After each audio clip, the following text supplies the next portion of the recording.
such a time as this. And welcome back to For Such a Time as This. I am your host, Pastor James Pittman. One of the ugliest words in all of Scripture is a term, hypocrisy. That is teaching and espousing one position while you yourself is living another. Hypocrisy is on a great display here in Illinois.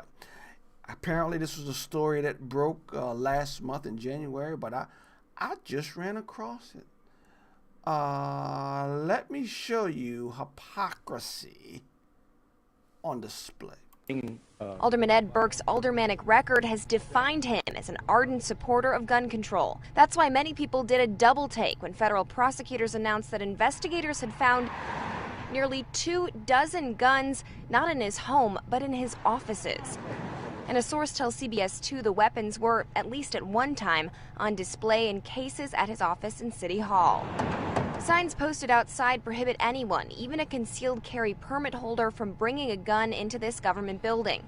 But as an alderman, Ed Burke may have enjoyed special privileges. An 1872 law designating aldermen as peace officers allows Burke to carry a weapon. State records show the former cop has also been a licensed private detective and a licensed private security contractor since the 80s, with a valid firearms control card. Sources tell us another reason the guns may have been allowed was because they are old and of historic significance. But ironically, less than a month ago, Burke made this comment at a gun buyback event with police. Any of those guns that are sitting in your closet that some relative might have brought back from the First World War, the Second World War, Korea, bring them in, get your $100, get those guns off the street.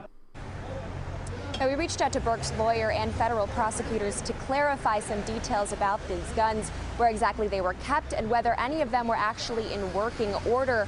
But still, we have received no response. Live in Gage Park, Megan Hickey, CBS.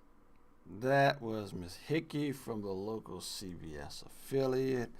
They contacted Ed Burke's office to see if there was any comment, and they haven't gotten any yet.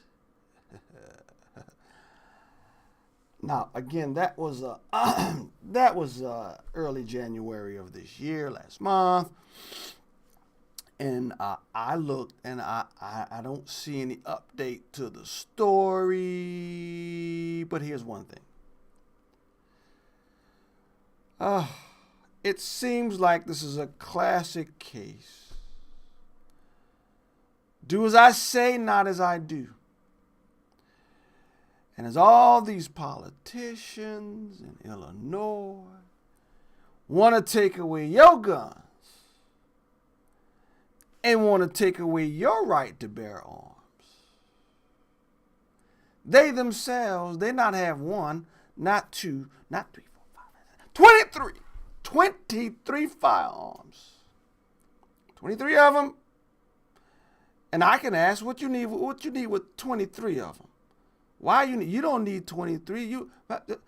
23 is too much. What you need 23 for? Here's the point. 23 or 223. It's legal.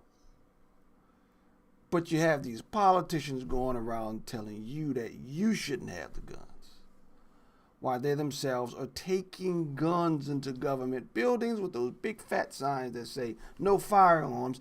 And I don't know if you noticed this, but in the news clip, they reached out to several people, and several people told them why he may have had the right to do this. May have. How about you tell us why he did it in the first place? No may have. Oh, boy, I tell you. Hypocrisy is an ugly thing, because sometimes it may come back and bite your behind.